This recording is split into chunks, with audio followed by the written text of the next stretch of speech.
Con la demanda. Sábado 29, Pero bueno, quiero que todos participen. taller Cuando de el Derecho demandado Procesal Civil, con la demanda, ¿cuáles son los tipos de defensa que tipo de puede hacer el defensas. demandado? ¿Qué es lo que puede hacer el demandado frente a la demanda? ¿Cómo? Las secciones. O sea, ¿qué dices? ¿Si se ha sido mal notificado? No, vamos a suponer que el juez calificó positivamente la demanda. Es decir, encontró que tanto los presupuestos procesales como las condiciones de la acción son correctas. ¿Qué es lo que tiene que hacer el juez en ese caso? Sería el artículo... Está bien lo que usted qué cosa me ha dicho, ¿qué es lo que puede hacer el demandado? Deducir excepciones, no. Y cuestiones probatorias. Pero de manera general, yo quiero que usted me conteste qué tipo de defensa puede emitir el demandado. ¿Cómo se materializa el derecho de defensa? O sea, ¿qué puede hacer el demandado frente a esa demanda que le esté puesto al demandante? Ya, pero la contestación, ¿qué cosa es? El derecho de contradicción, ojo, yo quiero que quede bien claro esto. ¿Quién tiene derecho de contradicción? Ya, y ahí están pésimos. Si hoy día pues ese examen de grado yo lo jalo. Ustedes han encontrado en esos libros de algún profesor de acá que dicen que el derecho de contradicción tiene solo el demandado. Y eso está totalmente falso. Porque yo le pregunto así, ¿qué pasa si el demandado deduce tachas? ¿Qué cosa es lo que tiene? ¿Acaso esas tachas no se tienen que poner al conocimiento de quién? Del demandante. ¿Cómo se llama eso? Eso se llama derecho de contradicción. El derecho de contradicción tiene tanto el demandado como el demandante. Pero al momento de interponer la demanda, obviamente el primer derecho de contradicción lo tiene el demandado. Sí, claro, pero yo les dije a ustedes quién tiene derecho de contradicción y pues el demandado. Pero eso no es cierto. El tercero legitimado tiene derecho de contradicción. El derecho de contradicción no es otra cosa que poner a ambas partes, tanto demandante como demandado, el conocimiento de lo que hace su contraparte. O sea, el derecho de contradicción significa que yo, órgano jurisdiccional, tengo que mantener informado al demandante de lo que haga su contraparte, de lo que haga el demandado. Igual para el demandado, tengo que informar al demandado de lo que haga el demandante. Ahora, si el demandado contesta, si el demandado se allana, si el demandado deduce cuestiones probatorias o si el demandante recomienda, sería cuestión de ellos. Pero el derecho de contradicción ya se cumplió. ¿Por qué? Porque ya lo puse a conocimiento de su contraparte. Así que cuando ustedes les digan quiénes tienen derecho de contradicción, ustedes tienen que responder tanto demandante como demandado, y un poquito más hasta el tercero legitimado. Y un poquito más hasta el Ministerio Público. Porque ustedes saben, de acuerdo al artículo 113 del Código Procesal Civil, que el Ministerio Público actúa como parte, actúa como tercero legitimado y actúa como ¿qué? Como dictador. El Ministerio Público en un proceso judicial, según el artículo 113 del Código Procesal Civil, actúa como parte. ¿Cuándo actúa como parte el Ministerio Público? En los procesos de divorcio, el Ministerio Público siempre es parte demandada. Ojo, ahí actúa como parte. ¿Cuándo actúa como dictaminador? En el proceso de, ¿cómo se llama este proceso de expropiación? Ahí actúa como órgano dictaminador y en algunos procesos actúa como tercero legitimado. Pero, ¿cuáles eran los tipos de defensa que les había señalado? Eran tres tipos de defensa. Frente a la demanda, el demandado puede utilizar o puede definir tres tipos de defensa. Una es ese fondo, forma y previa. Son tres tipos de defensa: fondo, forma y previa. ¿Qué cosa es una defensa de fondo? ¿Cuál es la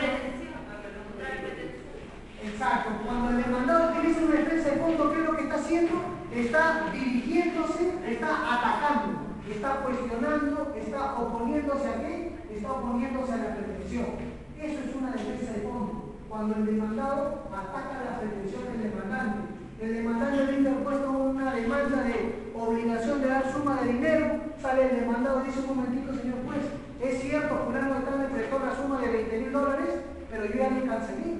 El mes pasado le cancelé la totalidad de la deuda. ¿Qué cosa está haciendo? Está cuestionando. ¿Por qué? Porque el demandante está alegando que le deben $20,000. Y el demandado dice: ¿cuál $20,000? Si yo te cancelé la deuda hace un mes. Eso es una defensa de fondo. ¿Por qué? Porque se cuestiona la pretensión del demandante. ¿Qué cosa es una defensa de forma? El que me dice le regalo un CD, pero ojo, porque yo no quiero una respuesta, no, quiero una respuesta contundente. ¿Quién se gana 30 libros digitales? A ver. Atacar los requisitos de validez para la interpretación de la demanda, los requisitos formales. ¿Y a través de qué?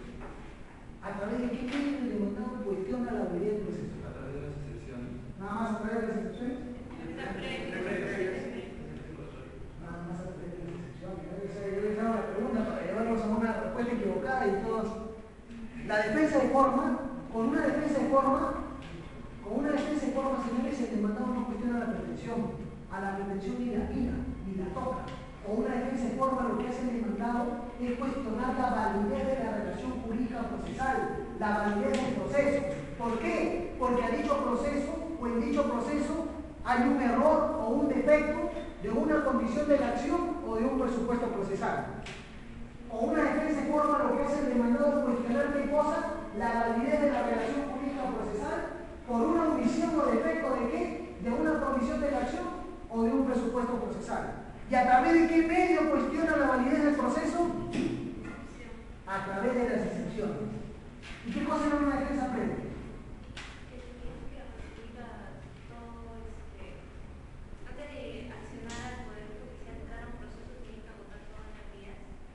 Más o menos por ahí, con una defensa previa.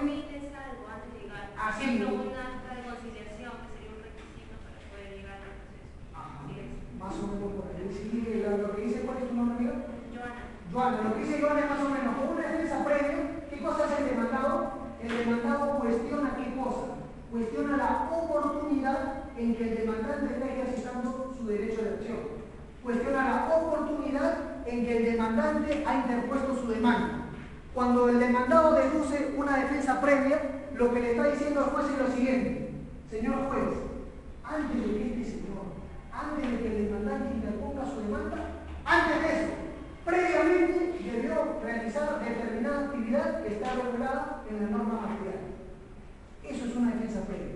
Cuando el demandado le dice al juez, señor juez, antes de que este señor interponga su demanda, antes de que me demande, este señor, es decir, el demandante, debió realizar una actividad previa que está regulada ¿dónde? En la norma material. Así lo señala el artículo 455 del Código Procesal Civil. Eso es una defensa previa. Ejemplo de defensa previa. El beneficio de inventario. ¿Nadie se acuerda ustedes del beneficio de inventario? ¿Cuándo opera el beneficio de inventario? A ver, ustedes deben saber por sus excelentes estudios en Derecho de Sucesión lo siguiente. Presten atención. ¿Se acuerdan del beneficio de inventario? ¿Han llevado Derecho de Sucesión? Están llegando recién Derecho de Sucesión, pero en la primera clase se dice eso en Derecho de Sucesión. ¿Qué pasa cuando muere una persona? ¿Qué es lo que sucede? Los bienes, derechos y obligaciones, ¿a quién pasan? A los herederos, a sus sucesores. Esa es una regla. Cada vez que se muere una persona, tanto los bienes, derechos y obligaciones de este señor, del causante, pasan a quién? A sus herederos. Otra regla importante, y esta regla importante se llama, o es un principio que se llama de la siguiente manera: intra viris hereditatis. Así se llama este principio, intra viris hereditatis. ¿Qué significa el intra viris hereditatis? ¿Quién de todos ustedes me puede decir qué significa el principio intra viris hereditatis? Regulado en el artículo 661 del Código Civil. ¿Saben qué significa? Significa, señores, que yo heredero, respondo de las deudas de mi causante hasta donde alcance la base hereditaria que este señor me dejó. Eso significa el principio intra viris hereditatis. Yo heredero, yo sucesor, voy a responder de las deudas de mi causante, voy a responder de las deudas de mi padre fallecido, solo hasta donde alcance la masa hereditaria que este señor me dejó. Los acreedores de mi padre no van a irse contra mis bienes. Si bien es cierto, ellos tienen la posibilidad de cobrar, aunque mi padre ya esté muerto, ellos tienen la posibilidad de cobrar, pero ellos solamente van a afectar los bienes de la masa hereditaria. No tienen por qué meterse con mis bienes. ¿Y qué pasaría si los acreedores se van contra mis bienes? O sea, no sé, los acreedores piensan pues que la casa que tengo yo es una casa que mi padre me ha dejado, es una casa que pertenece a la masa hereditaria. ¿Qué cosa es lo que puedo hacer yo? Deduzco la defensa previa de beneficio de inventario diciéndole, señor juez, antes de que este señor me demande, ¿no? antes de que este señor trate de irse contra esta casa que me pertenece, este señor ha tenido que realizar un beneficio de inventario, una facción de inventario e inventariar los bienes que mi padre me ha dejado, ¿no? Señalar expresamente qué bienes me ha dejado mi padre. Este señor de frente está demandando y no sabe qué bienes me ha dejado mi padre. Ese bien que contra el que se está dirigiendo este señor es un bien mío. ¿Y por qué se equivoca? Porque no ha hecho el beneficio de inventario. No hay una facción de inventario para determinar qué bienes me ha dejado mi padre. Eso se llama beneficio de inventario. ¿Para qué? Para impedir pues, que los acreedores de mi padre se dirijan contra bienes que me pertenecen. Los acreedores de mi padre pueden sí dirigirse contra los bienes, pero contra los bienes que pertenecen a la base hereditaria. ¿Y qué pasa si los bienes de la base hereditaria no son suficientes para cubrir las deudas de mi padre fallecido? ¿Qué pasa? Nada, ya perdió, ya. ¿Por qué? Porque yo solamente respondo por las deudas de mi padre solo hasta lo que alcance la base hereditaria. Eso se llama el principio intra viris hereditatis. ¿Y cuándo se aplica el principio ultra viris hereditatis?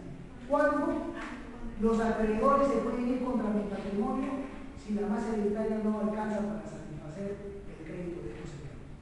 Cuando los acreedores de mi padre fallecido pueden afectar mi patrimonio. No. Exacto.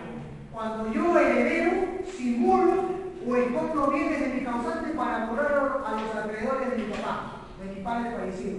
Si yo hago esa triquiñuela, si yo hago esa jugada, es decir, mi padre me ha dejado una casa de 3 pisos, pero también me ha dejado una deuda así. De cuánto la casa está valorizada en $250,000 y mi padre tiene una deuda de $500,000, de $500,000. Entonces yo sé que para pagar dichas deudas voy a tener que vender la única casa que me ha dejado. Pero yo quiero burlar a los acreedores de mi padre. ¿Qué cosa es lo que voy a hacer? Voy a ocultar el bien, voy a simular una transferencia, todo para qué? Para burlar a los acreedores de mi padre. Bueno, si eso sucede, se rompe el principio del intra viris hereditatis y pasamos al principio ultra viris hereditatis. ¿Qué significa? Que los acreedores de mi padre pueden irse contra el bien. Hazlo gracioso, hazlo vivo. A ti tú quieres perjudicar a los acreedores de tu papá. Ah, sí, ahora por hacer esa gracia, los acreedores de tu padre se van a ir contra tus bienes también. Así puedes leer el 662 del Código Civil.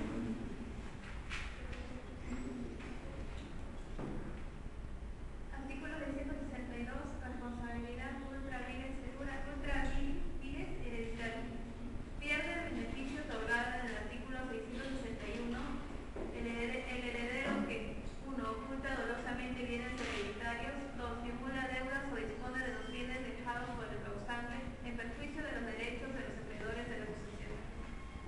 Ese es el principio ultra viris hereditatis. Carlitos, una pregunta. En el caso de declaración de muerte presunta, obviamente ya es igual que una muerte, la que reconoce el código de la muerte natural.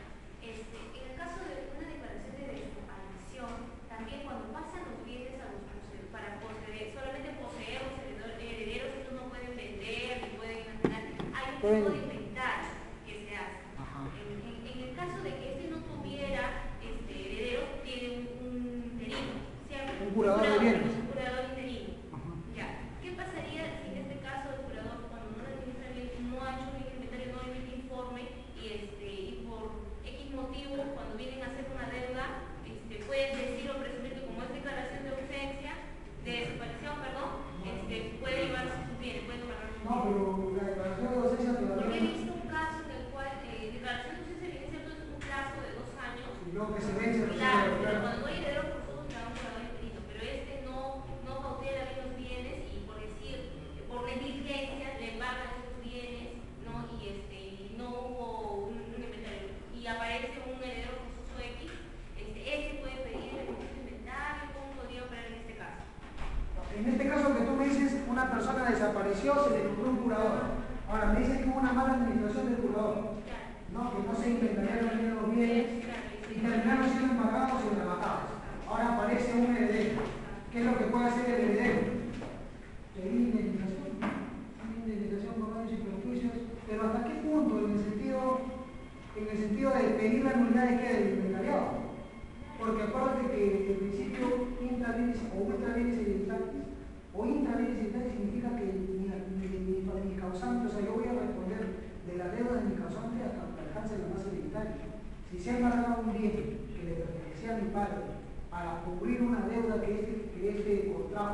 estuvo vivo, está bien embarcado y bien embarcado.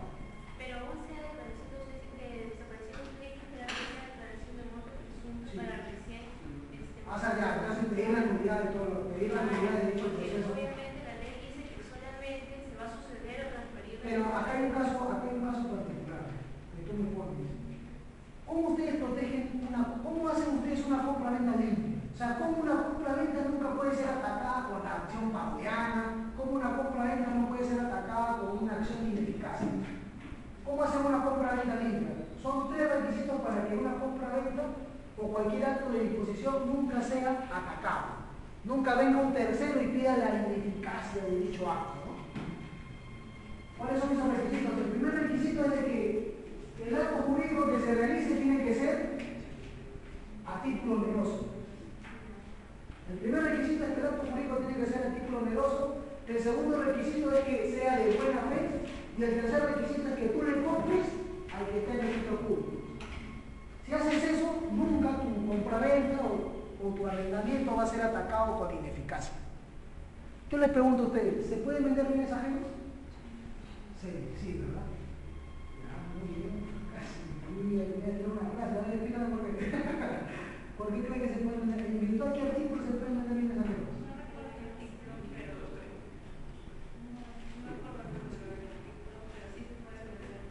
Se pueden vender bienes ajenos. Ojo, está permitido ya hace más de 50 años. Hace más de 50 años la norma general decía, se pueden vender bienes ajenos, lo que no se puede es comprar lo de uno mismo. No se puede hacer un contrato contigo mismo, pero sí puede vender bienes que no te pertenecen. Y totalmente cierto. El artículo 1409 o 1402 dice que se pueden disponer sobre bienes ajenos, bienes litigiosos. ¿Y por qué se pueden vender bienes ajenos? ¿Se acuerdan ustedes del principio de relatividad de los contratos? ¿Qué dice el principio de relatividad de los contratos? El principio de relatividad de los contratos dice lo siguiente: el contrato solamente surte efecto entre las partes que lo han celebrado. Si el contrato solamente surte efecto entre A y B, porque ellos son los que lo han celebrado, nunca dicho contrato puede surtir efectos frente a un tercero. El contrato frente a quién surte efectos solamente entre las partes que lo han celebrado. ¿Puede surtir efectos sobre un tercero? ¿Sí o no? Este contrato, excepcionalmente sí, pero solo para beneficiar. Nunca un contrato va a surtir efectos para un tercero para obligarlo a hacer algo. No, excepcionalmente sí para beneficiar. Eso es lo que se conoce como contrato en favor del tercero. Un ejemplo, ¿qué pasaría si yo le vendo un inmueble a B? ¿A cuánto se lo vendo? A $100.000. Y le digo así a B, ¿sabes qué, B?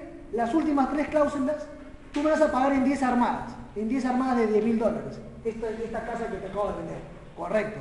Pero ¿sabes qué? Las últimas 3 cláusulas del contrato, o sea, los últimos $30.000, se lo vas a dar a este señor, a este tercero. Este tercero no firmó el contrato sigue siendo entre ellos dos, pero este contrato va a surtir efectos en este tercero, pero solo para beneficiarlo, nunca para obligarlo. Ahora, ¿por qué digo yo que el contrato surte, o por qué digo yo que se pueden vender bienes ajenos? Primero porque lo dice el código. En el artículo 409, inciso 2, dice que se pueden vender bienes ajenos. Y segundo, ya que el código permite la venta de bienes ajenos, ¿qué pasa si yo vendo, o A vende un bien que no es de él, se lo vende a B? ¿Qué puede hacer este tercero con respecto a este acto jurídico? ¿Qué puede pedir? ¿La qué? Está mal, porque si tú me estás diciendo que se pueden vender con... Sí. A ver, la nulidad, ¿por qué causar?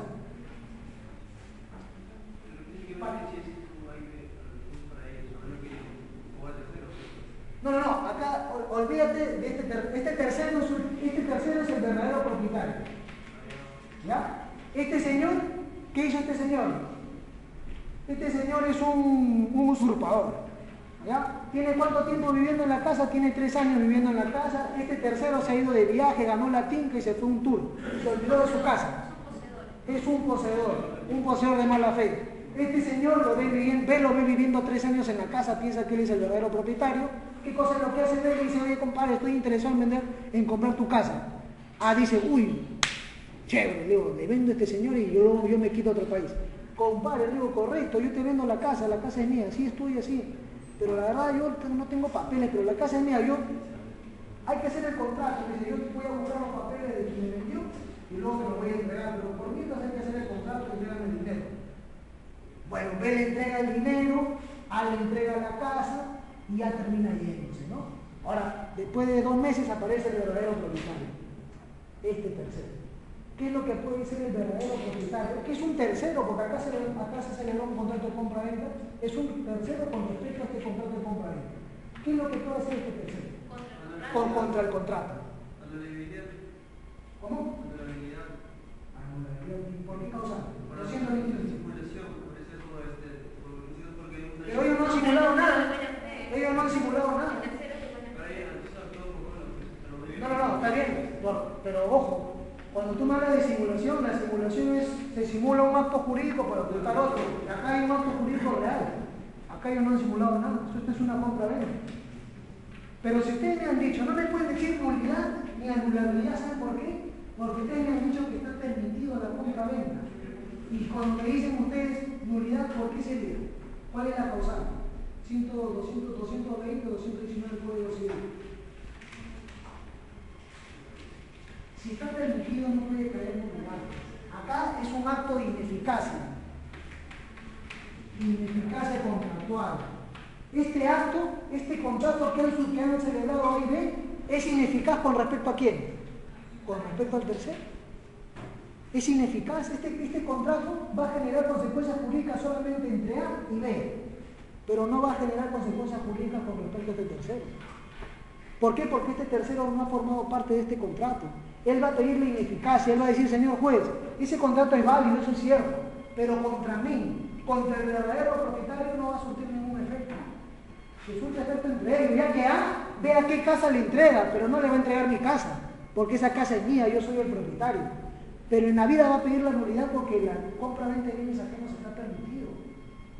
Ustedes han llevado, para que se den cuenta, porque para hacerles recordar, ustedes han llevado la figura del representante, han llevado también la figura del falso procurador, es decir, aquel representante que sin tener poderes se atribuye facultades que no tiene, o teniendo poderes las excede.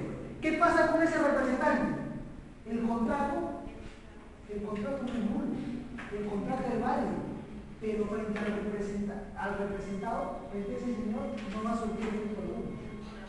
¿Por qué? Por el principio de relatividad. El contrato solamente surte efecto entre las partes que lo han celebrado. No se olvide. Ahora ya, para pasar ya a nuestro tema, sí, porque nos hemos apartado mucho, disculpen, para pasar a nuestro tema, el tema de las excepciones. Para que ustedes entiendan bien el tema esta de las excepciones, tienen que tener claros 2 conceptos fundamentales. ¿Cuáles son esos 2 conceptos fundamentales? Las condiciones de la acción y los presupuestos procesales. Si ustedes no tienen claros esos 2 conceptos, van a fallar. Las 3 excepciones que ustedes van a encontrar reguladas en el artículo 446 del Código Civil o del Código Procesal Civil, o cuestionan un presupuesto procesal o cuestionan una condición de la acción. Por eso es sumamente importante que ustedes tengan en cuenta qué cosa es una condición de la acción y qué cosa es un presupuesto procesal, porque repito, cualquiera de las 3 excepciones reguladas en el 446 va a cuestionar o un presupuesto procesal o una condición de la acción. Entonces empecemos explicando qué cosas son los presupuestos procesales. ¿Quién de todos ustedes me puede decir no cuáles son, sino qué cosa es la definición de presupuesto procesal? ¿Qué cosa es un presupuesto procesal? ¿Cómo podemos definir un presupuesto procesal? Tú, arriba, un CD. Nadie se ha ganado un CD todavía. A ver, amigo. Son los requisitos especiales para evitar un proceso válido. Exacto, sí. ¿Cuáles son? La competencia, los requisitos de la demanda y la capacidad. Así es. Esos son los presupuestos procesales. Son los requisitos esenciales para qué? Para declarar válida la relación jurídica procesal. Esos son presupuestos procesales. Requisitos esenciales para qué? Para declarar válida la relación jurídica procesal. Para declarar válido el proceso.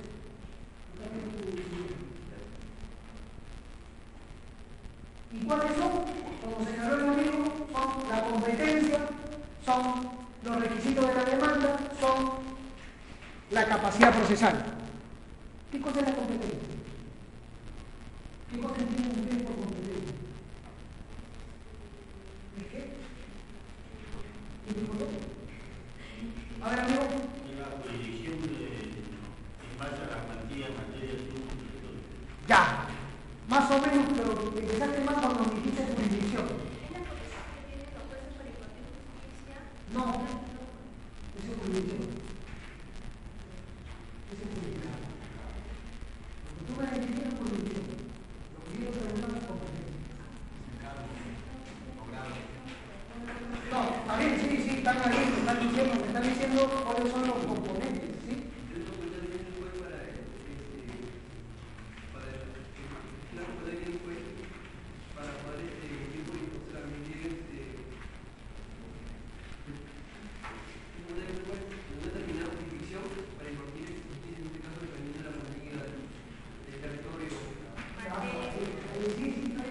Yo les voy a decir qué cosa es la competencia. La competencia, señores, es la facultad, es la aptitud que tiene el juez, es la aptitud que tiene el órgano jurisdiccional para abocarse al conocimiento de determinado caso concreto. Esa es competencia. Aptitud que tiene el juez, ¿para qué? Para abocarse al conocimiento de determinado caso concreto. Esa es competencia. Yo, juez, tengo competencia para abocarme al conocimiento de determinado caso concreto. Esa es la competencia. El juez tiene competencia solo para abocarse a determinados casos concretos, no a todos, solo a determinados casos concretos. ¿Y en base a qué se va a determinar ese abocamiento? En base a su competencia. Ustedes saben, por sus excelentes estudios en teoría del proceso, que todos los jueces tienen ¿qué? Todos los jueces tienen jurisdicción, pero no todos tienen competencia. ¿Y qué cosa es la jurisdicción? ¿Qué cosa es la jurisdicción? Ya, yo no le podría potestar porque potestar prácticamente como pero ojo, justamente yo no le pongo potestar porque potestad es sinónimo de facultad y el juez no tiene la facultad de resolver conflictos de intereses. El juez tiene la obligación. Inclusive el juez tiene la obligación, si no existiese una norma, es decir, si existiese un vacío o una laguna, inclusive en ese caso, el juez tiene la obligación de resolver. Por eso es que yo no le llamo facultad, yo le llamo poder deber. Es el poder deber que tiene el juez, ¿para qué? Para resolver conflictos de intereses o incertidumbre jurídica. Es el poder deber que tiene el juez para impartir justicia. Esa es la jurisdicción. ¿Por qué poder? Porque es uno de los brazos del Estado, poder ejecutivo, legislativo y poder judicial. ¿Por qué deber? Porque el juez tiene la obligación de ¿qué? De impartir justicia. ¿De qué? De resolver los conflictos de intereses. Entonces ya sabemos qué cosa es la competencia, ya sabemos qué cosa es la jurisdicción. Tengo que señalarles que la competencia se divide en tres: competencia objetiva, competencia funcional y competencia territorial. La competencia, eso que les acabo de definir, se divide en tres: objetiva, funcional y territorial. Dentro de la competencia objetiva, ¿qué encontramos? Cuantía y materia. Dentro de la competencia funcional, jerarquía, grado, jerarquía, ¿cómo ya no existe? Me olvidé de borrarlo. Y dentro de la competencia territorial, el territorio. Forman parte de la competencia absoluta, la competencia objetiva y la competencia funcional. Forman parte de la competencia relativa, la competencia territorial. Ahora tengo que hacerles una pregunta importante. ¿Y qué cosa es la competencia absoluta? ¿Por qué competencia absoluta? ¿Por qué decimos que la competencia objetiva y la competencia funcional forman parte de la competencia absoluta? ¿Por qué creen? Porque eso no se puede ampliar. ¡Ajá! No se pueden prorrogar, no se pueden extender, no se puede ampliar. ¿Y la competencia relativa? Si alguien te prorroga, si alguien que tú puedas extenderlo a otro juez. Excepciones también hay de la contienda de competencia con respecto al territorio. No, con respecto a esto otro. Este es improrrogable. Entonces, ya que ustedes me han dicho esto, Ya que ustedes me lo han respondido contundentemente, van a poder responder la siguiente pregunta. Ustedes saben, ¿cuál es la regla cuando se demanda a una persona natural? ¿Cuál es la regla? La regla es la siguiente. Yo, demandante, tengo que interponer mi demanda donde el juez del domicilio del demandado. Esa es la regla. La regla es, si yo demando a una persona natural, ¿a qué juez tengo que demandar? Al juez del domicilio del demandado. Es decir, si yo vivo en Lima, yo demandante vivo en Lima, el demandante vive en Cañete, ¿dónde tengo que interponer mi demanda? ¿Ante qué juez? Ante el juez de Cañete. Correcto. Entonces yo les pongo un ejemplo. Yo demandante vivo en Lima, demandado vive en Cañete, y el demandante interpone su demanda ante el juez de Cusco. ¿Cómo tiene que declarar el juez de Cusco esa demanda? Improcedente y inadmisible. ¿Todos? ¿Admisible o inadmisible? Admisible, inadmisible o improcedente. Admisible tú. ¿Quién me dice improcedente o quién me dice inadmisible? ¿Cómo tú me dices? Improcedente. Acá ¿quién dice inadmisible? Tú dices admisible entonces. No sabes, no opinas.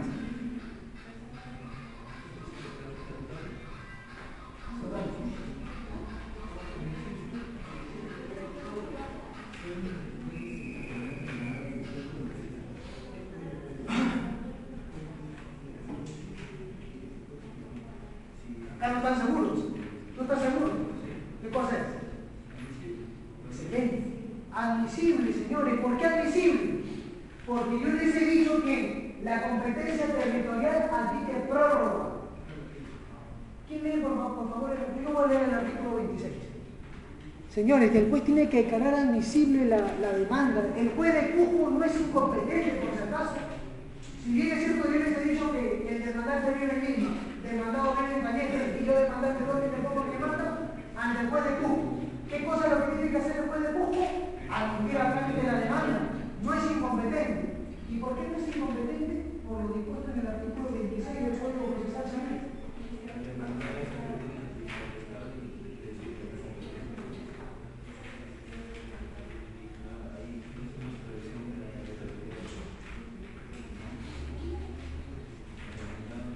¿Qué cosa dice el artículo 26 del Código Procesal Civil? Sería bueno que lo anoten.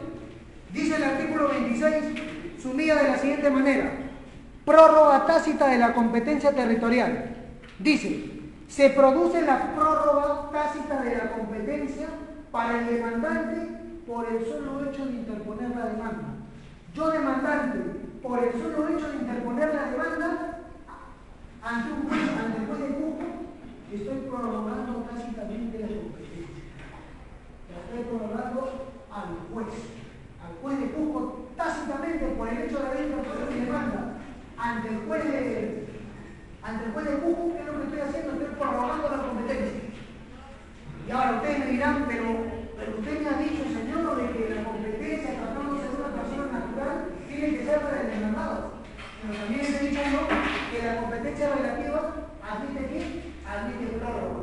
Y el artículo 26 lo que hace es confirmar. Entonces, ¿qué hago yo como demandante si demando del juez de Cusco? El juez de Cusco tiene que admitir actualmente esa demanda. Ahora, yo demandado, ¿qué cosa es lo que puedo hacer? Yo demandado puedo deducir la excepción de incompetencia. ¿Y qué pasa si no lo hago? Lo puedo totalmente competenciar al juez de Cusco y me someto a la jurisdicción del juez de Cusco. Si hago la excepción, frito pescadito para el demandante. El juez de Cusco va a decir, declaro fundada la excepción de incompetencia por razón del territorio, el demandante debió demandar ante el juez de Cañete. Porque yo territorialmente no soy competente. Pero si se queda calladito el demandado, lo vuelve competente. Y así, un momentito, y así lo dice más adelante, lo dice el artículo, ¿no? Dice, y para el demandado, por comparecer al proceso, sin cuestionar la competencia. O sea, si yo demandado comparezco al proceso y no deduzco la excepción, o de repente no deduzco la contienda de competencia, frito pescadito, me someto ante quién? Ante el juez de Cusco. ¿Sí? Una pregunta. El artículo 35 habla sobre la competencia. 35 dices. 35. No. Dice, competencia por razón de materia, cuantía, grado, asunto, territorio. Esta última, cuando es improrrogable, se puede declarar de oficio. Cualquier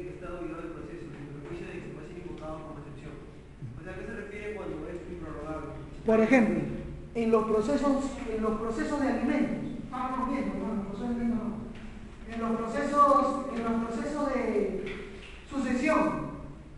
procesos de sucesión, el juez competente es el juez del último domicilio del causante. Ahí tienes que demandar.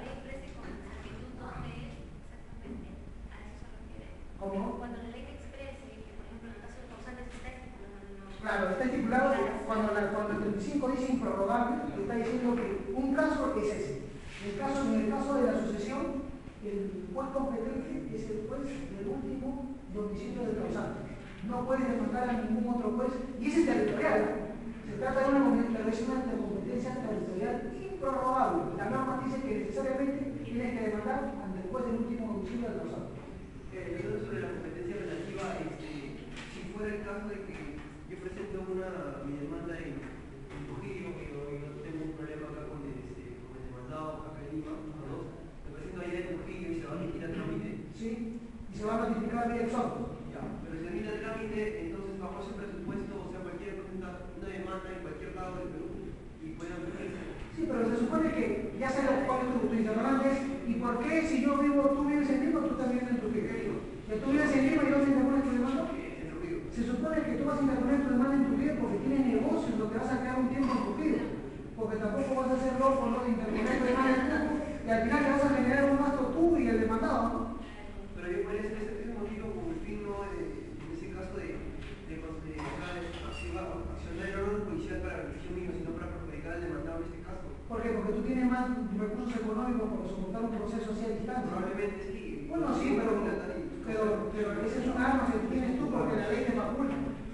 Pero igual vas a perder dinero si tú haciendo eso le demandado a darle excepción. Vas a perder tasa judicial, de demanda, tasa judicial de línea constitucional. Es un riesgo que te corres. Suponiendo que no plantea la excepción por algún. Se someten al juez de Trujillo. ¿Y es normal que admita el juez allá? Sí, el juez es competente. ¿Por qué? Porque pertenece a una competencia relativa y la competencia relativamente prórroga. Y de acuerdo al 26, por el solo hecho de que el demandante ponga su demanda, está prorrogando ¿qué? Está prorrogando la competencia territorial. No sucede lo mismo en cuantía o materia. Es decir, si yo soy juez de familia, yo veo casos de familia. No va a venir el demandante a tratar de que yo dilucide un caso laboral. En ese caso no se puede porque yo soy juez de familia.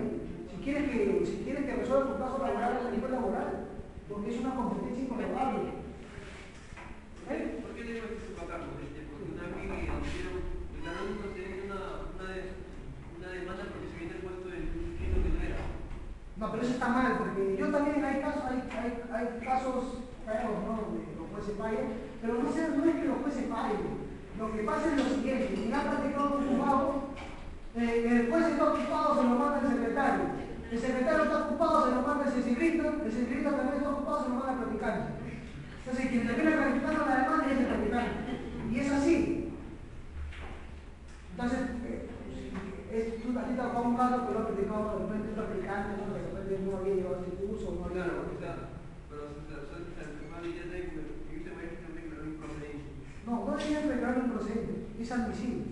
Por más que no haya ninguna razón para llevar ese caso ni por ningún tipo de competencia social, o sea, yo en el lugar de la copa lo van a admitir. Sí, porque se trata de una competencia, repito, relativa, y esta competencia relativa que se refiere al territorio admite prórroga. Yo por el hecho de interponer mi demanda, yo demandarme por el hecho de interponer mi demanda, estoy haciendo competente a cualquier juez, territorialmente hablando. Territorialmente estoy haciendo competente a cualquier juez. Ahora, si el demandado me decepciona, me regresa. ¿Qué pasa si ya no puede hacer nada de eso? No, ya no. ¿Qué pasa si yo lo presento y dice sobre este opinión de los padres que se necesitaron yo de mañana? ¿Qué puedes hacer tú? Apelar. Yo apelaría. Apelo, ¿y por qué? Que suba superior y el que más conoce. ¿Por qué me está declarando improcedente? Ahora, de repente te está declarando improcedente, no sé, porque de repente. No, el plazo es inadmisible. No, pero lo declara improcedente. Eso es una discusión que no les enseñaré. De repente te está declarando improcedente porque no hay una conexión lógica entre la fundamentación que estás pidiendo, que es incompetencia, y estás relatando oscuridad o ambigüedad. ¿No? Tú estás pidiendo incompetencia, pero los fundamentos de hecho de tu excepción se tratan de oscuridad o ambigüedad. Ahí no estás resolviendo la excepción, ahí te están diciendo ¿tú crees que vamos a molestar y resolver esto? Pero la resolución número 1 la plantean ahí, generalmente te dicen cuál ha sido el de... Entonces, si ha resuelto esa manera, ha resuelto mal. Es 100% analizado, pongo mi título ya, porque tú lo puedes romper si no es cierto lo que te estoy diciendo. Claro, y cuando se trata de eso, hay tres casos, no me acuerdo solamente de uno de la asociación intestada, dice que tratándose de derechos sucesorios, es improrrogable la competencia territorial, es decir, el juez competente es el juez del último domicilio del causante. Ese es improrrogable. Ya sabemos qué cosa es la competencia, qué cosa es la capacidad procesal. Lean, porque igual que me definan que no sea parecido. ¿Qué cosa es la capacidad procesal? La capacidad procesal es la aptitud que tienen las partes, es decir, la actitud que debe tener tanto demandante como demandado para poder realizar al interior del proceso actos procesales totalmente válidos. Eso es capacidad procesal. Aptitud que tienen quién, tanto demandante como demandado, para poder realizar qué cosa, para poder realizar actos procesales válidos al interior del proceso. Quiero que ustedes presten mucha atención. En algunos libros he leído que relacionan la capacidad procesal ¿con qué? Con la capacidad de ejercicio. Dicen, usted adquiere capacidad procesal cuando adquiere capacidad de ejercicio, y eso es totalmente falso. Eso es totalmente falso, ¿por qué? Porque el derecho procesal civil tiene reglas o juega con reglas muy distintas al Código Civil. Es cierto que en muchos casos quien adquiere capacidad de ejercicio adquiere de paso capacidad procesal. Pero como les repito a ustedes, no siempre es así. Acuérdense ustedes que una madre menor de edad, tratándose del derecho alimentario, una madre menor de edad puede demandar alimentos por su hijo. Pero la madre no tiene capacidad de ejercicio y es menor de edad. Y aún así tiene capacidad procesal. Por eso que les quede bien claro que no relacionen nunca capacidad de ejercicio con capacidad procesal, porque son dos cosas diferentes. ¿Sí? En ciertos casos, en la gran mayoría de casos, quien adquiere capacidad de ejercicio también adquiere capacidad procesal, pero no es lo mismo. Y un caso puntual es el caso de alimentos, donde una madre menor de edad que aún no tiene capacidad de ejercicio puede demandar alimentos por su menor hijo. 561 del Código Procesal Civil. Si quieren mayor información. ¿Qué cosas son los requisitos de la demanda? Otro presupuesto procesal son los requisitos de la demanda. Los requisitos de la demanda, ustedes tienen que saber que todo acto procesal debe cumplir con requisitos de forma y fondo. Es más, el artículo 130 del Código Procesal Civil así lo establece. Todo acto procesal tiene que cumplir con requisitos de fondo y de forma. Bueno, la demanda, señores, no es la excepción. La demanda también tiene que cumplir con requisitos. Requisitos tanto de forma como de forma. ¿Alguna pregunta con respecto a esto?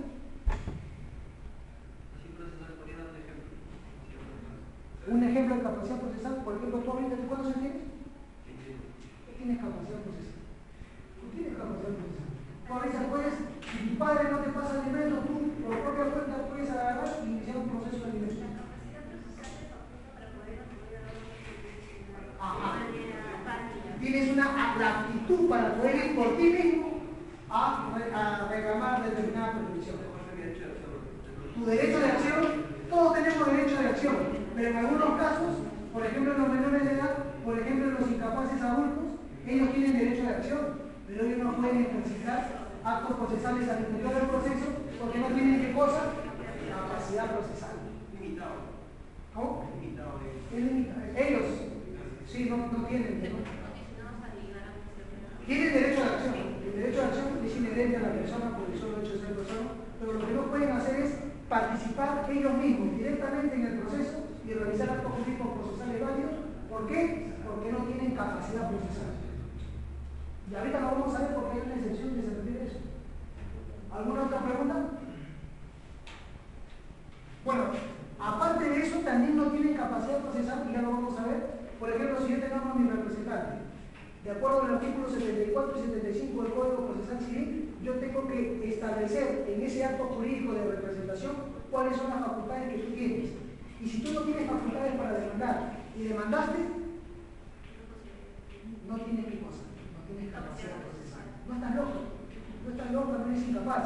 ¿Qué es lo que no tienes? No tienes capacidad capacidad procesal porque el poder que yo te he dado no es suficiente. Yo te he dado poder para que disponga de mis bienes, para que los administres, no te he dado poder para qué, para interponer una demanda.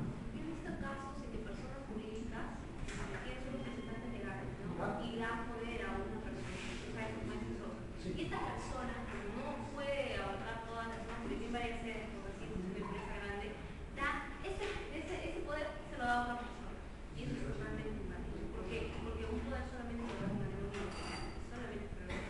Entonces, tu facultad. No lo han nombrado ahí en ese constitución. No había sustituido. No había sustituido. Bueno, sí. Y pues obviamente abogado de Se meten en un lío feo. ¿Alguna pregunta con la capacidad procesal? ¿Los requisitos de la demanda? Tampoco se entienden los requisitos de la demanda. ¿Cuáles son los requisitos de la demanda? 424, 425 y 427 del Código Procesal Civil. ¿Y qué cosas son las condiciones de la acción? Las condiciones de la acción son requisitos indispensables para que el juez pueda pronunciarse sobre el fondo del asunto, para que el juez pueda pronunciarse sobre la pretensión. Esos son los requisitos, o esas son las condiciones de la acción. Requisitos fundamentales para que el juez pueda pronunciarse sobre el fondo, sobre la pretensión. Si faltase uno de estos requisitos, simplemente el juez no podría pronunciarse por la pretensión.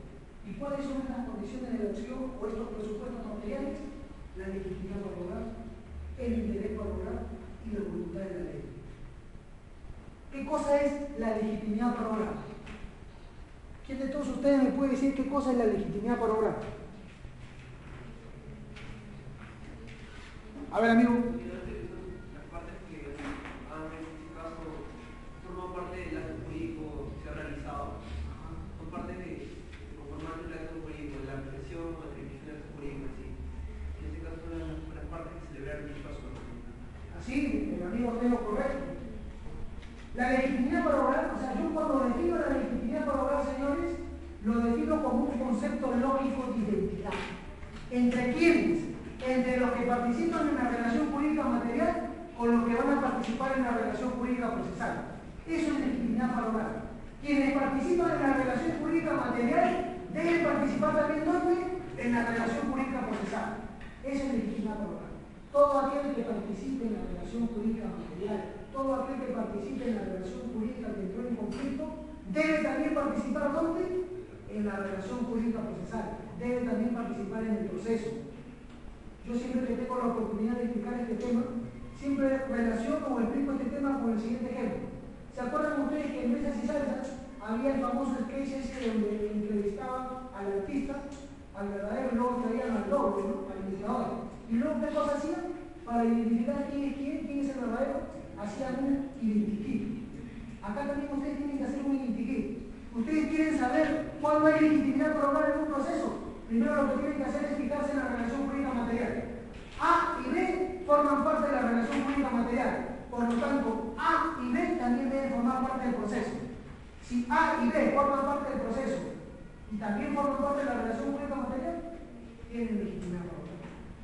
Esa es legitimidad para obrar. Aquel que pertenece a la relación jurídica material debe también participar en la relación jurídica procesal. Yo les pregunto a ustedes, ¿qué pasa si A le arrienda un departamento a B? Escúchenla, ninguno me va a responder. Se lo garantizo. A y B, A le arrienda un departamento a B. A es el arrendador, B es el arrendatario. ¿Correcto? Bueno, ¿cuánto duraba el contrato? Dijeron que el contrato va a durar 2 años. Pero sucede, señores, que B el primer mes pagó, el segundo mes pagó, el tercer mes pagó a medias, cuarto, quinto mes no ha pagado nada. Ya lleva casi 1 año y 3 meses que no paga absolutamente nada el arrendatario. Es más, ya se venció el contrato y todavía no solo no se va, sino que sigue sin pagar nada. El hermano de B dice, el hermano de A le dice, oye, ¿qué pasa, hermano? ¿Qué pasa, hermano menor? ¿Por qué este señor se aprovecha tanto de ti? Ya tiene casi más de 2 años viviendo en el departamento y no le paga absolutamente nada y es más, no quiere irse del departamento. ¿Por qué no lo votas? Agarra y le dice, la verdad yo quisiera votarlo, pero ve mi compañero de infancia. Yo prácticamente he crecido con él. Es prácticamente como mi hermano. No lo puedo votar, no tengo corazón para votarlo. Entonces el hermano de A, cansado de esa situación, el hermano de A, en este caso vendría a hacerse, cansado de esta situación, cansado de que lo horneen a su hermano, ¿qué es lo que hace? Interpone una demanda de desalojo por vencimiento de contrato. Les pregunto, ¿cómo tiene que encarar el juez esta demanda? Sin tener ningún poder, sé que su hermano de A interpone una demanda de desalojo por vencimiento de contrato. ¿Cómo? ¿Por qué? ¿Qué es lo que no tiene C? No tiene legitimidad para hablar, ¿por qué? Porque se ha participado en la relación jurídica. ¿Y qué hace demandando, verdad? ¿Qué no tiene? No tiene legitimidad para obrar. Excelente. Ahora yo les pregunto, ¿qué pasa? ¿Qué pasa si el juez, ustedes no han contestado muy bien, pero ahora la siguiente pregunta es la que no van a contestar. ¿Qué pasa si el juez, al momento, ya sabe lo que es legitimidad para obrar, ¿verdad? Entonces yo les pregunto, ¿qué pasa si el juez, al momento de calificar la demanda, advierte que quien no tiene legitimidad para obrar es el demandado? O sea, el juez se da cuenta y dice, un momentito, el demandado no pertenece a la relación jurídica material y por lo tanto no puede pertenecer a la relación jurídica procesal, no puede pertenecer al proceso. ¿Qué es lo que tiene que hacer el juez en ese momento? Está calificando la demanda y el juez dice, ¿qué pasa? El demandante ha demandado mal, ha demandado a B y B no forma parte de la relación jurídica material. B no puede formar parte del proceso. ¿Cómo tiene que declarar el juez esa demanda? Inadmisible, improcedente o admitible a trámite. Un sí al que me dice la respuesta es el demandado, no hecho demandado. A ver, aquí la.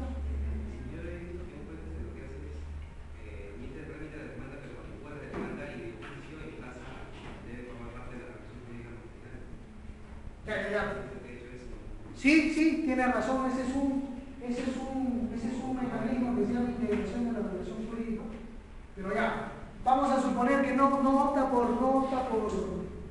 por emplazar al verdadero demandado. ¿Cómo calificaría entonces la demanda? O sea, ya sería tu respuesta. Y ahí hay una respuesta en la ley de acá. Vamos a ver eso de que lo emplaza al verdadero, porque eso tiene que ver con el litigosor. ¿Está bien? Tu respuesta es lo emplaza. ¿Verdad? Otra respuesta. ¿Y por qué lo emplaza? No, que vamos a suponer, pero esa es tu respuesta.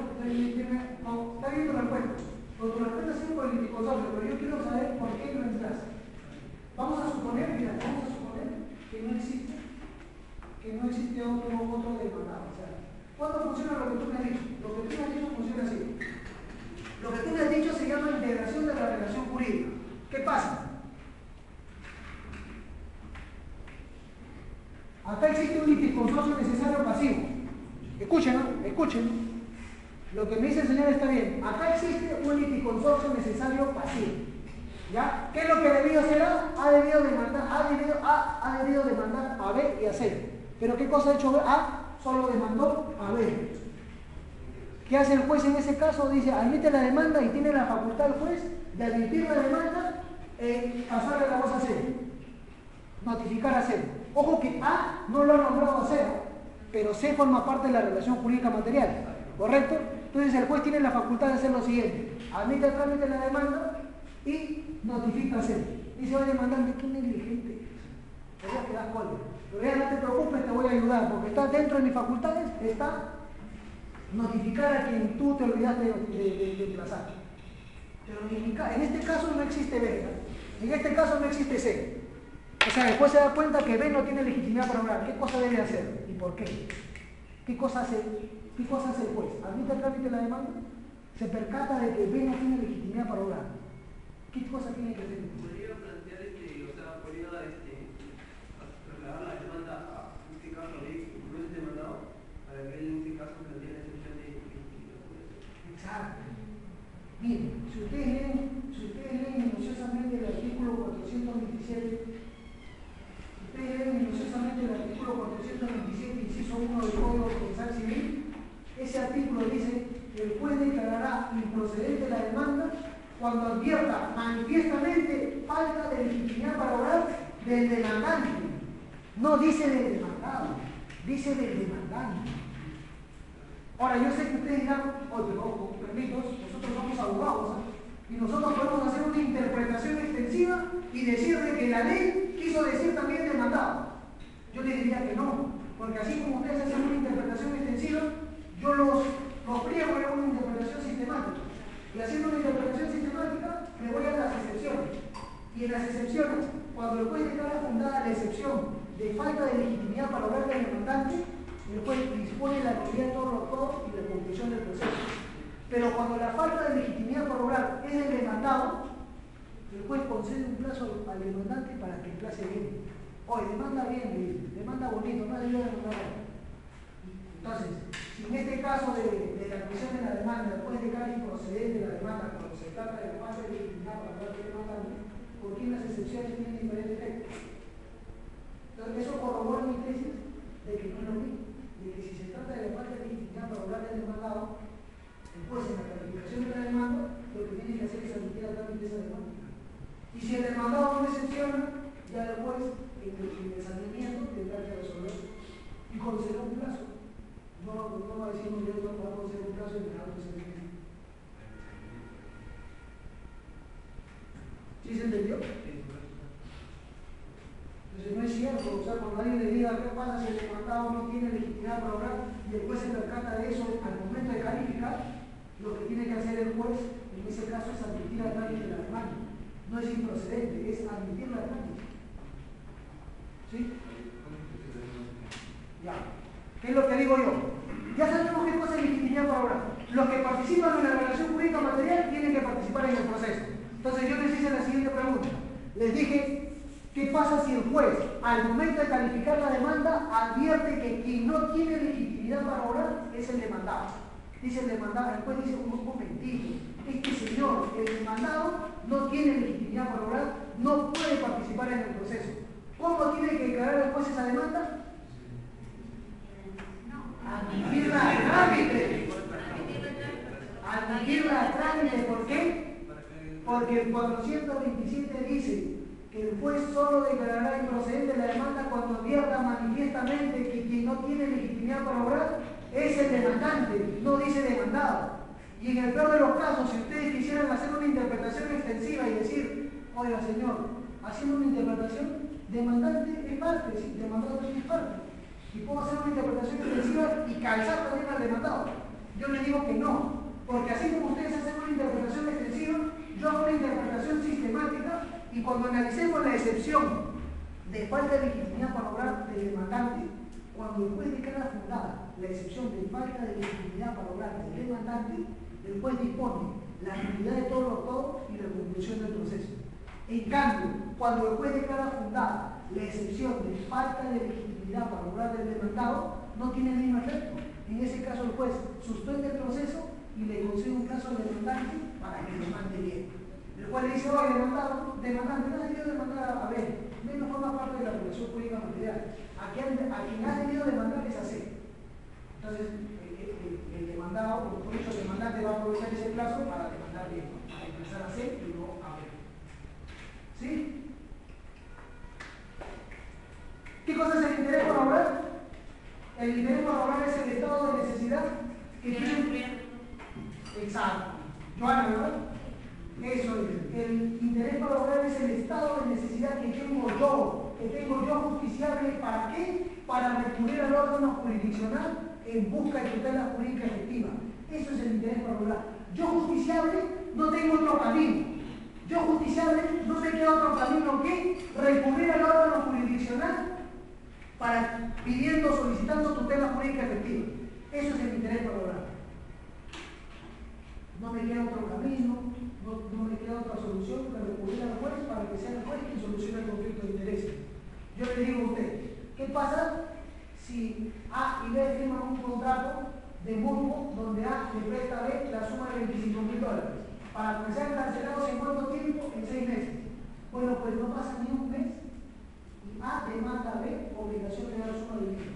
Yo les pregunto, ¿qué es lo que no tiene A? ¿O qué es lo que no tiene el demandante? ¿Tiene legitimidad para obrar? Si tiene legitimidad para obrar, porque son la misma persona que celebró el contrato de mutuo. Lo que no tiene es interés. El juez le va a decir, oye, ¿cuál es tu interés para obrar? Si el contrato de mutuo o el contrato de préstamo todavía se vence acá 5 meses y tú estás demandando. Todavía no se venció el contrato y tú estás demandando. ¿Qué cosa tienes? ¿Cuál es tu necesidad? ¿Por qué recurres a mí si todavía no surgió ningún conflicto de interés? ¿Qué necesidad tienes? ¿Quieres hacer un requerimiento? ¿Qué cosa tienes? ¿Cuál es tu interés? No hay interés todavía. El interés ya surgirá cuando vencido el contrato de préstamo, B se niegue a pagar. Como B se negó a pagar, ahí recién surge su estado de necesidad. Ahí recién surge su interés para obrar, su interés de recurrir al órgano jurisdiccional para reclamar el pago del préstamo. Pero todavía no tiene interés para obrar. ¿Y qué cosa es la voluntad de la ley? Que es otra condición de la acción. ¿Sí? En esa figura que aparece, por ejemplo, no ya se contrato de luz. Son 10 cuotas que tengo que pagar. Y no te pago la primera, no te pago la segunda, la tercera, la cuarta, la quinta, no se vence el día del plazo de contrato. Esa demanda con sentencia futuro, ¿cómo se daría? No, justamente me olvidé de decir. La sentencia con condena en futuro solamente se aplica en los casos de arrendamiento. No se aplica en mutuo, no se aplica en compra-venta, solo se aplica en los contratos de arrendamiento. ¿Quiénes estuvieron la clase pasada? ¿Solamente una? Les vuelvo a explicar para los que no estuvieron la clase pasada qué cosa es la sentencia con condena en futuro. ¿Entendieron lo que es el interés para obrar? ¿Verdad? Entonces yo les decía de la semana pasada lo siguiente. Les decía lo siguiente. A le arrienda un inmueble a B, le arrienda un departamento a B. ¿Por cuánto? Por 2 años.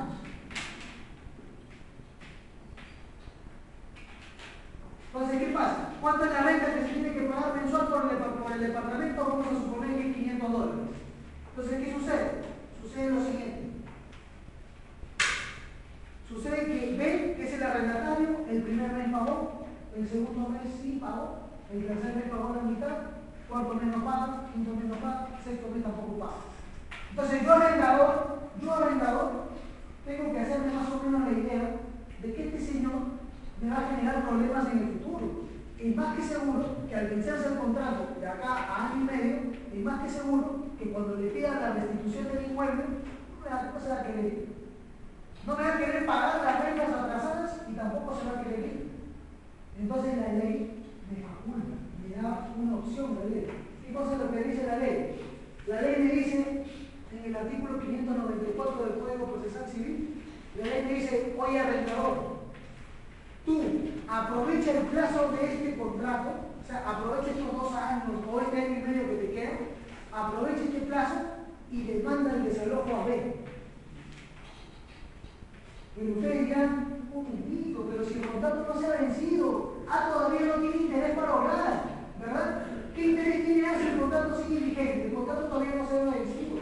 ¿Cómo va a demandar el desalojo si el contrato todavía está vigente, verdad? Pero la ley lo permite. La ley permite que A demande a B. Pero ojo, tu demanda no va a sumillar desalojo por vencimiento de contrato. Tu demanda tiene que sumillar desalojo por vencimiento de contrato con condena de futuro. Porque si tu demanda sumillase desalojo por vencimiento de contrato, el juez al calificar tu demanda te la declara improcedente por falta de interés para obrar. Pero si tu demanda sumilla desalojo por vencimiento de contrato con condena de futuro, el juez te la va a admitir a trámite. ¿Y qué te permite esta figura de la sentencia con condena de futuro? Te permite que tú aproveches el plazo que aún queda del arrendamiento y inicies un proceso de desalojo. ¿Para qué? Para que el día que viene el vencimiento del plazo de arrendamiento, es decir, pasan los 2 años, y tú le dices a B, por favor, ya se venció el contrato, devuélveme las llaves del departamento, restitúyeme el inmueble, ¿y qué pasa si agarra y te dice que me voy a ir qué? ¿Que te voy a devolver qué cosa? Señor, yo no me voy de esta casa porque yo no tengo dónde irme, yo me voy a quedar. Entonces, ¿qué me permitió esta figura? Me permitió que una vez llegado al vencimiento del contrato, yo no tenga que iniciar un proceso de desalojo. Como yo ya tengo una sentencia, porque inicié un proceso acá, lo único que hago es ejecutar mi sentencia. Ajá, a ver, ¿qué viene el 594? Yo lo voy a leer.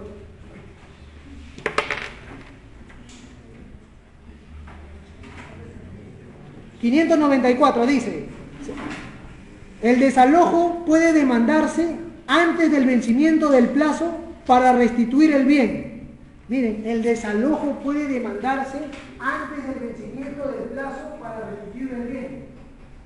Sin embargo, de de ampararse la demanda, es decir, si el juez declara fundada la pretensión de este arrendador, el lanzamiento, o sea, el desalojo, solo puede ejecutarse luego de 6 días de vencido el plazo. Es decir, ya se venció el contrato, ya tengo hasta una sentencia, ¿no? Una sentencia que logré obtener en este plazo del arrendamiento. Y yo le digo al arrendatario, ¿sabes qué, hermano? Ya se venció el contrato, devuélveme el inmueble, devuélveme la llave del departamento. No, que no me quiero ir, que no tengo dónde irme. Ah, no tienes dónde irme. Espero 6 días y luego de 6 días solicito el lanzamiento ejecutando mi sentencia. No, imagínense lo molestoso que era esperar a que el contrato se venza y luego de 2 años que prácticamente este señor no me pagó, luego de 2 años interponerle un proceso de desalojo que dura 3 años, otros 3 años sin que me pague ni un sol, para luego obtener una sentencia. Entonces la ley se pone en esos casos y dice, el legislador ha dicho, no, un momentito, aprovecha el caso del arrendamiento y demanda.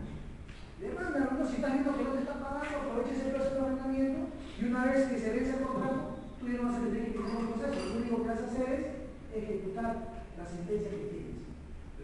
También conviene eso, también como usted dice, porque agregando más el demandado desde que se pasa con esta demanda de desalojo con las estudios, ya va tomando más conocimiento de ya explicar eso. Se va a seguir con un proceso, inclusive puede va a tener la idea de que al recibir el contrato después de 6 días ya tiene que tener que ir. O sea, no va a correr el tiempo. Y vas a ahorrar tiempo, es para el ahorro de tiempo. Sí, 594. Sí, 594. Una pregunta, en el caso del contrato de arrendamiento determinado, ¿cómo es? O sea, figura el contrato de arrendamiento, existen 2 figuras. Con respecto al arrendamiento indeterminado, es aquel arrendamiento cuyo plazo no sea estipulado, ¿verdad?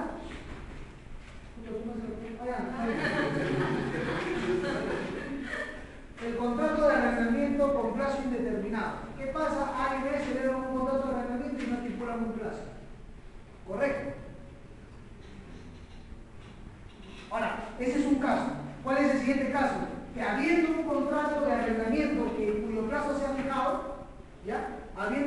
El primer caso es el siguiente. Pero déjenme sacarlo, ahora que veo gente, que déjenme sacar uno la cámara.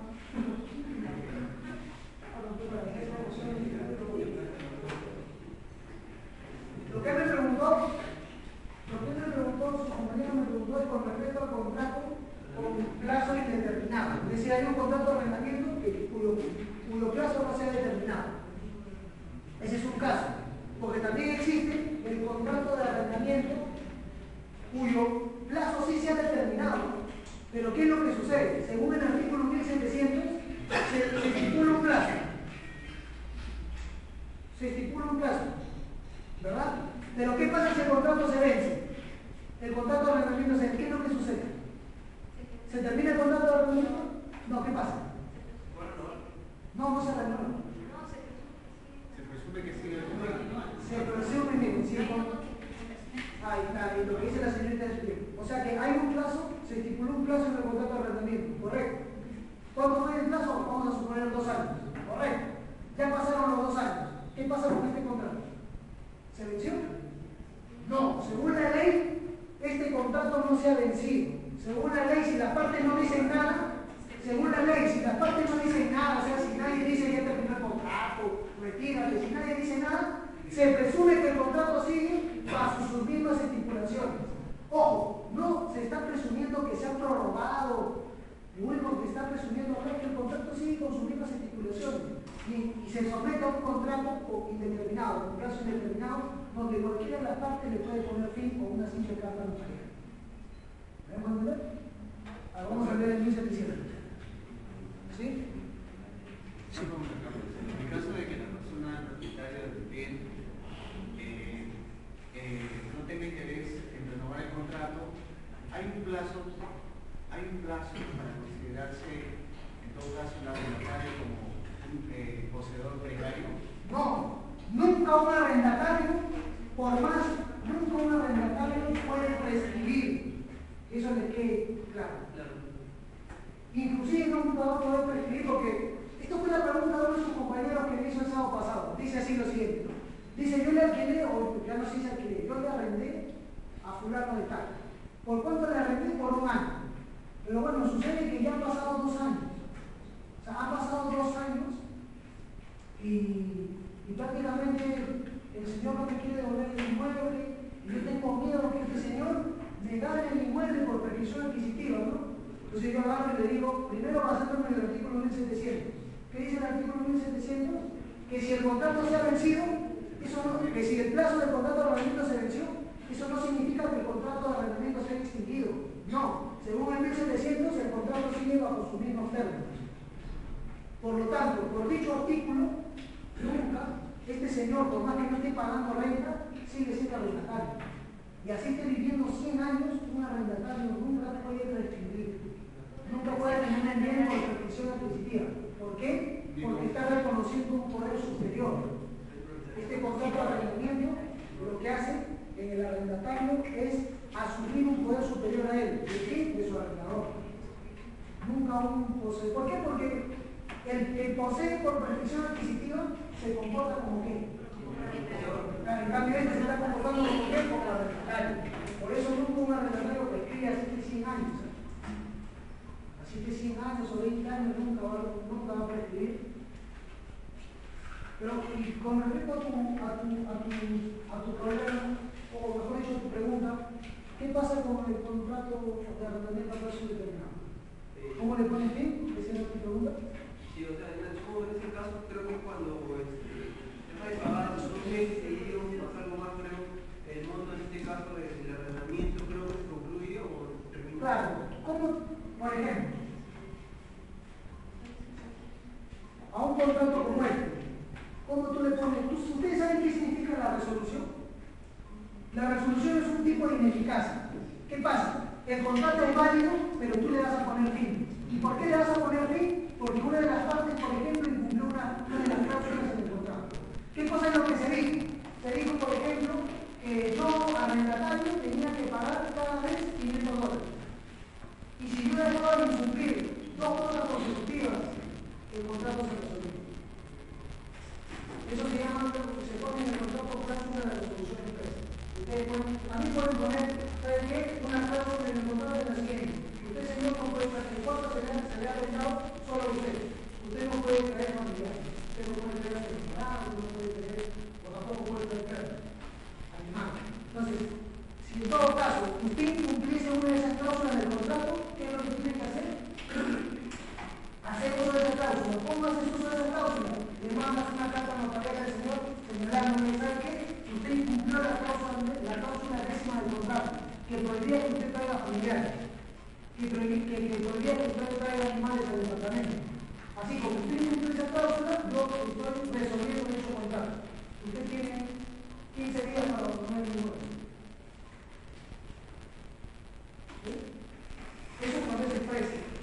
Porque cuando no se ha especificado una cláusula en el contrato, y por ejemplo tu arrendatario te deja de pagar 3 meses consecutivos, o 2 meses y 15 días, lo que tienes que hacer tú le mandas una carta notarial señalando que en base a que este señor no te ha cancelado la renta, tienes más de 2 meses o 15 días sin pago de renta, y estás optando por resolver el contrato. Está en la norma, pero. En la norma. Pero tú tienes ponerle 2 meses. Claro, pero contrato.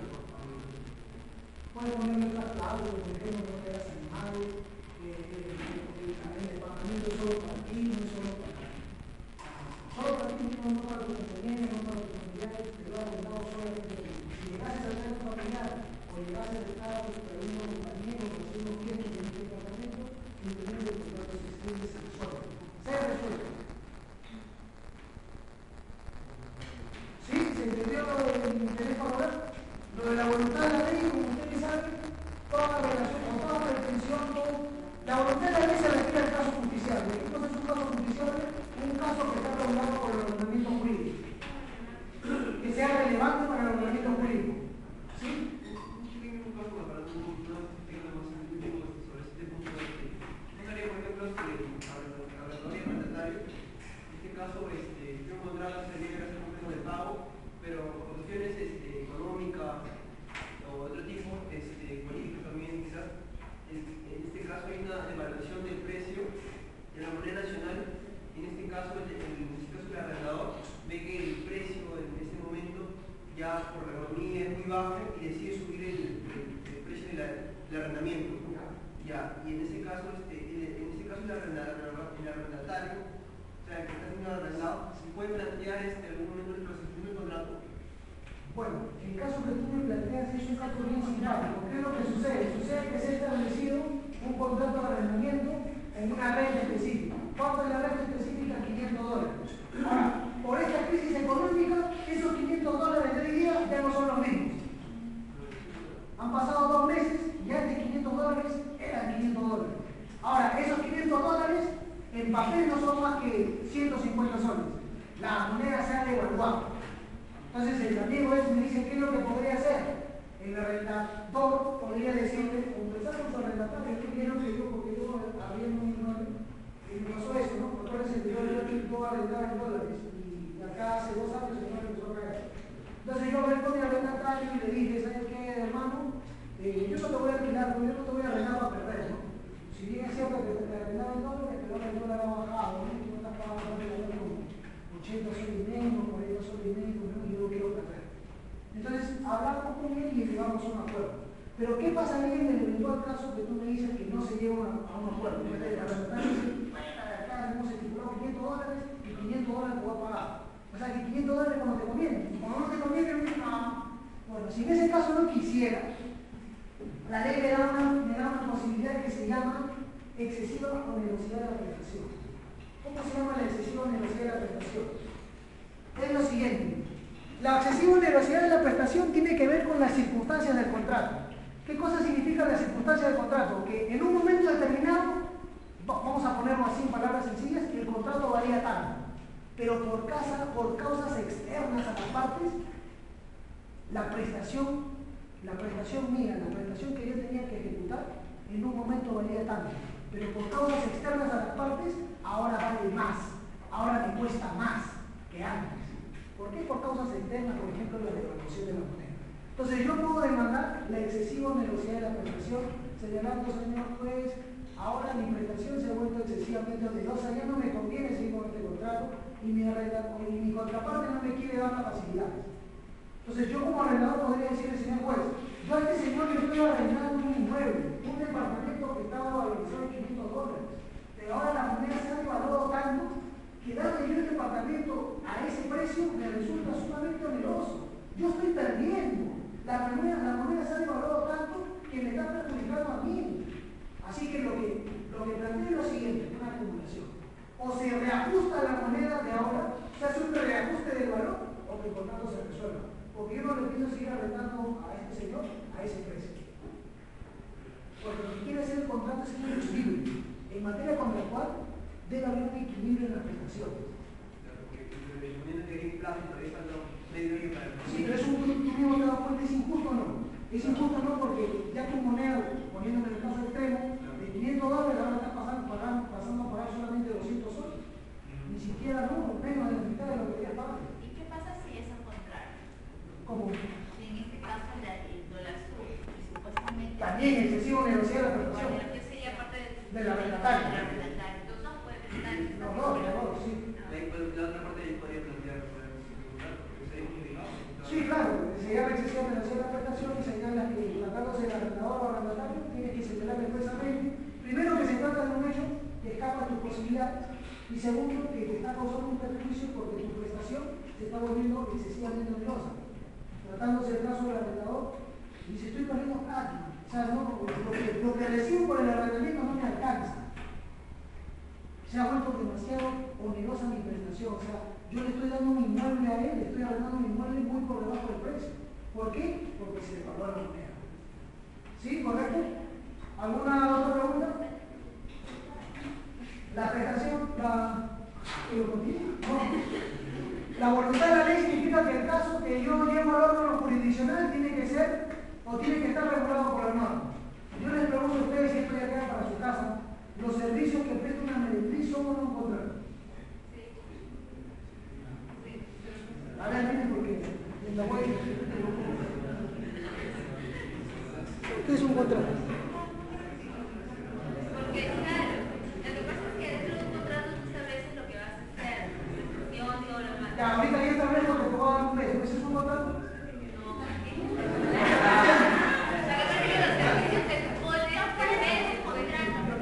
Acá hay una, a ver, bueno, O sea, no es un contrato, porque un contrato debe estar regulado por la ley, tiene que tener un fin lícito. ya, ahora, con respecto a su primer punto, señores, Yo sí. todos los contratos que se celebran en la realidad no necesariamente tienen que estar regulados por la ley, porque acá prima la autonomía de voluntad de las partes. Existe el contrato de garaje y eso no está regulado en el contrato. Pero tiene que ser Ahora, necesariamente lícito. ya, otro punto. Con respecto al punto de la señorita, dice no, esto no puede ser un contrato porque es ilícito, no es lícito. Yo tengo que decirle a usted cuál es su nombre, señorita. Señorita Mónica, tengo que mencionarle que la prostitución no está prohibida por la ley, está permitida. Lo que está prohibido es el proxenetismo. Yo puedo agarrar y pararme en la avenida de Arequipa y vender mi cuerpo y no me voy a meter a la cárcel por eso.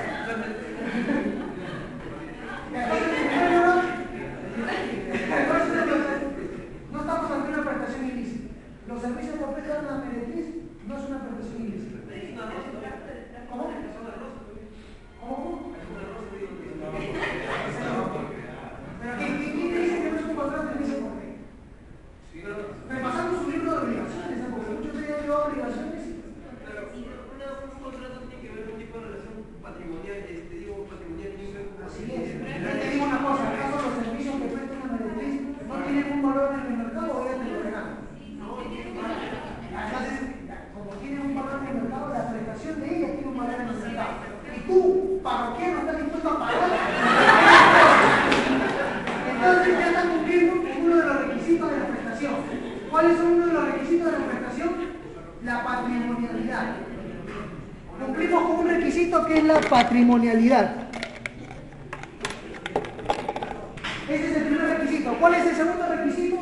La licitud. Hemos llegado a la conclusión que la prostitución no es ilícita porque está permitida por la ley. Tercer requisito, posibilidad jurídica y física. ¿Es físicamente posible que una mujer brinde sus servicios sexuales? Sí. ¿Es jurídicamente posible? Sí.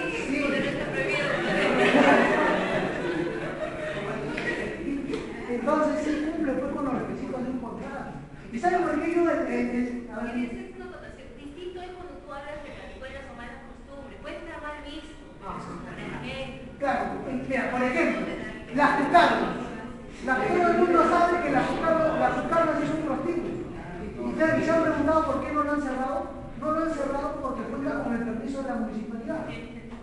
Licencia de funcionamiento, carnet de sanidad de las meretrices. Tienen cumple con todo lo que hombre, sí es un contrato, señores. Y esto nació a raíz de un reportaje que yo vi, a raíz de un futbolista que era Jefferson Farfán. No voy a decir el nombre de la bailarina, pero se dijo en su momento que Farfán pagó por la bailarina $15,000 y encima se la llevó a Hawái. Entonces mi pregunta fue así, ¿no? Yo razoné y dije, a ver un momentito, ¿qué hubiese pasado si esa bailarina se cierra con Farfán? O sea, Farfán le deposita los $15,000 a su cuenta y luego Farfán la está esperando en Hawái y ella nunca se aparece en Hawái. Entonces, ¿qué puede hacer Farfán? Si fuese extra contractual diríamos un enriquecimiento sin causa. Pero yo, por todo lo que le señalé, dije, es un contrato. ¿Qué mecanismos te da la ley para poder ejecutar un contrato cuya parte no ha cumplido? Si ustedes leen el 1219, el primero dice ejecutarlo con la fuerza. Yo lo vi inviable, pues el pueblo te va a decir, pero cumple tu prestación. No te va a decir cumple tu prestación. Hacerte ejecutar la prestación por un tercero. Por una tercera que puede ser, ¿no? Pero ¿cuál es el problema de este tipo de contratos?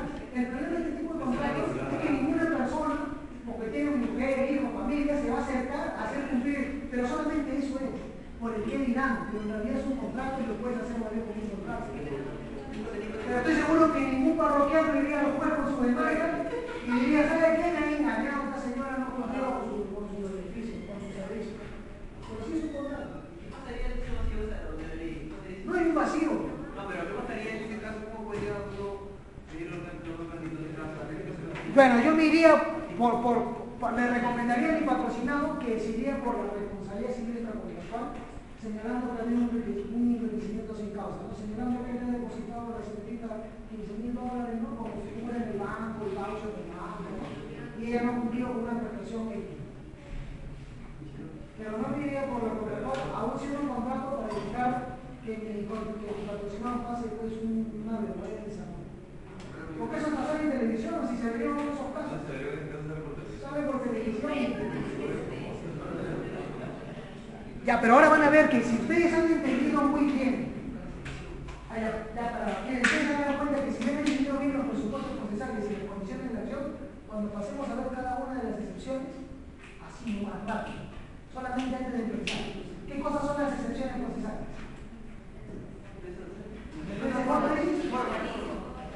¿Pero qué cosas son? ¿Qué cosas son? ¿De quién? Mecanismo de defensa del demandado a través del cual cuestiona la validez de la relación jurídica procesal. Esos son las excepciones procesales. Mecanismos, medios exclusivos del demandado a través del cual cuestiona la validez de la relación jurídica procesal por carencia o defecto de una condición de la acción o de un presupuesto procesal. Esas son las excepciones procesales. De este concepto que yo les acabo de dar, podemos sacar dos conclusiones importantes. En primer lugar, ¿quién puede excepcionar? ¿Quién es el único que puede decir excepciones? El demandado. ¿Podrá el demandante? ¿Podrá el juez? ¿El tercero legitimado? Solo el demandado. Solo es un mecanismo exclusivo del demandado. Segunda conclusión, que a través de las excepciones procesales, el demandado cuestiona ¿qué? ¿La validez de qué? De la relación jurídica procesal, la validez del proceso, por carencia o defecto de qué cosa, de un presupuesto procesal o de una condición de la acción.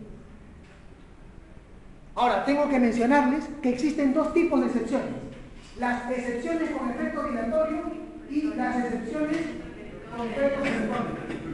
¿Cuándo estamos frente a una excepción con efecto perentorio? ¿Cuándo estamos frente a una excepción con efecto dilatorio? Para que puedan comprender una excepción. ¿Cómo? Una cosa es fijar el proceso y la otra una cosa es fijar el proceso y la otra extiende el proceso o simplemente entrando el proceso para que se le dé más tiempo a la trabajo. Yo les pregunto a ustedes, ¿cuándo estamos frente a una excepción con efecto dilatorio? Ustedes me tienen que responder cuando el juez, al declarar fundada la excepción, suspende el proceso y le concede un plazo al demandante para que subsane el error advertido. Eso es cuando estamos frente a una excepción con efecto dilatorio. ¿Qué cosa es lo que va a hacer el juez si declara fundada una excepción con efecto dilatorio? ¿Qué cosa es lo que va a hacer? Va a suspender el proceso y le va a conceder al demandante un plazo para que subsane los errores. ¿Por qué dilatorio? Porque el proceso se dilata en el tiempo. Va a haber una demora en el tiempo. Por eso es dilatorio. ¿Aló? Estoy dictando clases, en 40 minutos algo. Ya. Entonces, ¿qué cosas son excepciones con efecto dilatorio? Cuando el juez al declarar fundada la excepción va a suspender el proceso y le va a conceder un plazo al demandante para que subsane el error. ¿Por qué dilatorio? Porque hay una demora en el proceso, pues una prórroga se va a trabar y se va a suspender el proceso por un tiempo. Por eso es dilatorio, porque el proceso se dilata. ¿Cuándo estamos frente a una excepción con efecto perentorio? ¿Cuándo? ¿Señorita de lentes? No, nunca no. ¿Cuándo qué? Cuando concluye el proceso. Estamos frente a una excepción con efecto perentorio cuando el juez, al declarar fundada la excepción, dispone la nulidad de todos los pagos y la conclusión del proceso. Eso es una excepción con efecto perentorio. Cuando el juez, al declarar fundada la excepción con efecto perentorio, ¿qué cosa es lo que va a suceder? Va a disponer la nulidad de todos los pagos y la conclusión del proceso. Acá ya no hay nada que poder conseguir un caso de demandante. No, acá de frente. La nulidad de todos los pagos y la conclusión del proceso. ¿Cómo? Por ejemplo, la excepción de cosas jugadas. Ahora tengo que mencionarles ya para pasar al análisis de cada una de las excepciones que con respecto a las excepciones con efecto perentorio, estas son de dos clases. Excepciones con efecto perentorio simple y excepciones con efecto perentorio complejo.